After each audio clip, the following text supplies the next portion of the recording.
Number 18ની એક બેઠક પર યોજાયેલી પેટા ચૂંટણીમાં ભાજપના ઉમેદવારની ભવ્ય જીત થઈ હતી તો કોંગ્રેસ અને આપના ઉમેદવારની હાર થઈ હતી।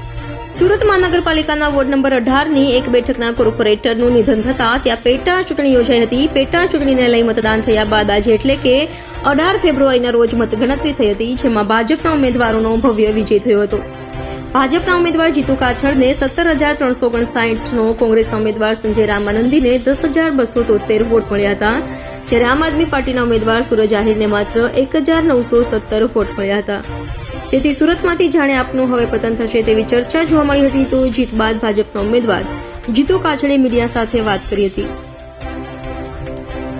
જીતુભાઈ કાછડ, હું ભારતીય જનતા પાર્ટીના ઉમેદવાર તરીકે આજે વોર્ડ નંબર 18માં વિજય થયો છે।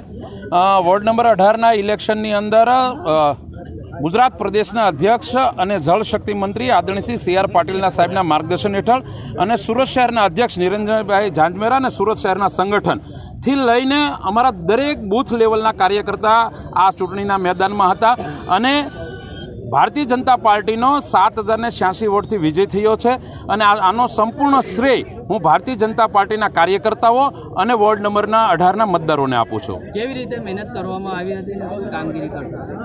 ભારતીય જનતા પાર્ટીનો કાર્યકર્તા હંમેશા ચૂંટણી માટે તૈયાર હોય છે અને દરેક મોહલ્લા શેરીની અંદર એક એક કાર્યકર્તા મેદાનમાં હતો અને એનું આ પરિણામ છે।